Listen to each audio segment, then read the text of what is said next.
Bonjour, donc ici on se retrouve sur Google SketchUp pour la deuxième partie de faire pivoter.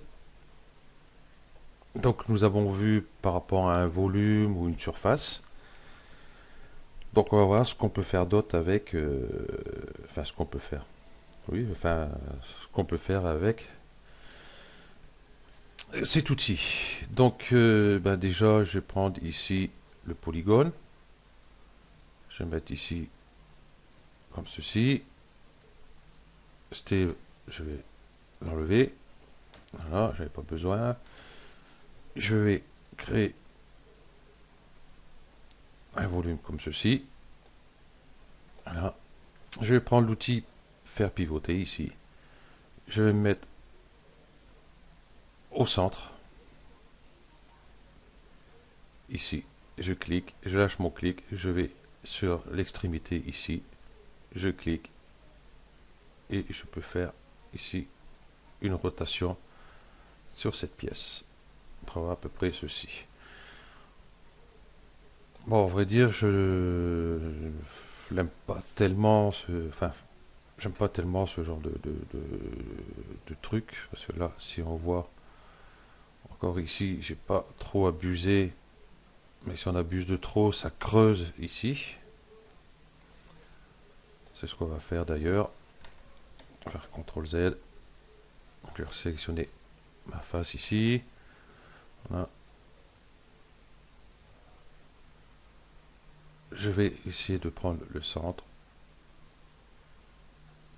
Il n'est pas évident à prendre, donc on va le créer.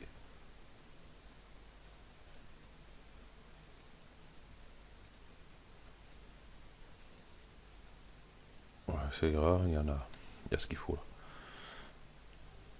Donc hop, je sélectionne toutes mes faces ici. Je prends l'outil faire pivoter.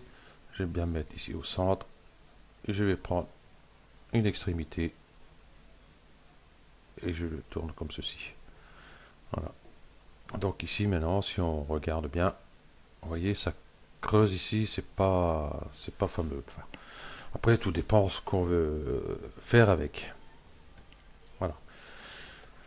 Donc, ben, je vais supprimer ceci. Voilà.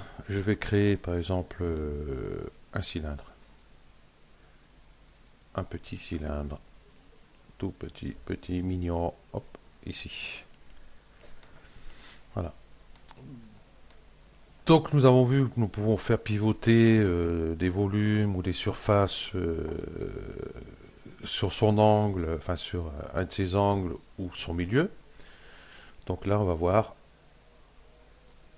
je les sélectionne bien sûr, pour les faire pivoter à un point précis qu'on lui demande.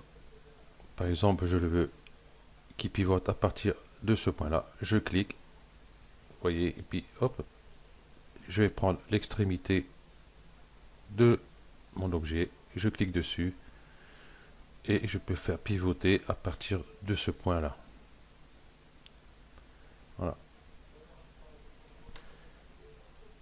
Et ici, hop, je reprends, je clique ici, si j'appuie sur la touche CTRL, je le duplique en même temps. Voilà. Donc après sur un prochain tuto, nous allons voir pour faire des clones pour qu'ils viennent ici entre les deux. Voilà, pour l'outil faire pivoter, donc on a bien pivoté ceci. Donc ça ne s'arrête pas ici. Je vais créer une surface. Je vais créer ici un segment, voilà, comme ceci. Je vais sélectionner cette face-là. Avec l'outil pivoter, je vais plier cette surface-là, par exemple à 45 degrés. Donc je prends l'outil pivoter. Je vais sur l'extrémité ici. Je clique, je reste appuyé. Et vous voyez, mon rapporteur change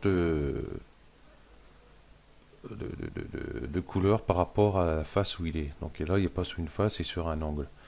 Et je vais, en restant sur le clic, enfin sur la souris appuyée, je vais cliquer ici, je relâche, je vais ici, et là, je peux plier. Je vais me mettre sur cette face-là, ici, le mettre à 90 degrés ou 45 degrés. Voilà, nous avons plié cette surface-ci. Voilà, donc on va continuer par exemple d'ici à ici. Je double-clique sur cette face-là. Et là, je vais faire pareil. Faire pivoter, il est là. Je clique ici, je reste appuyé dessus. Je vais sur cette face-là. Je lâche mon clic. Je vais sur cette face-là. Je clique. Et puis, je le plie. Ici, je vais mettre 90 degrés, par exemple. Entrée. Et voilà, on peut plier comme ça nos polygones tranquillement. Donc voilà pour l'outil rotation. Donc là c'est fini pour la deuxième partie. Ok. Allez, merci à vous d'avoir suivi ce tuto et à bientôt. Ciao.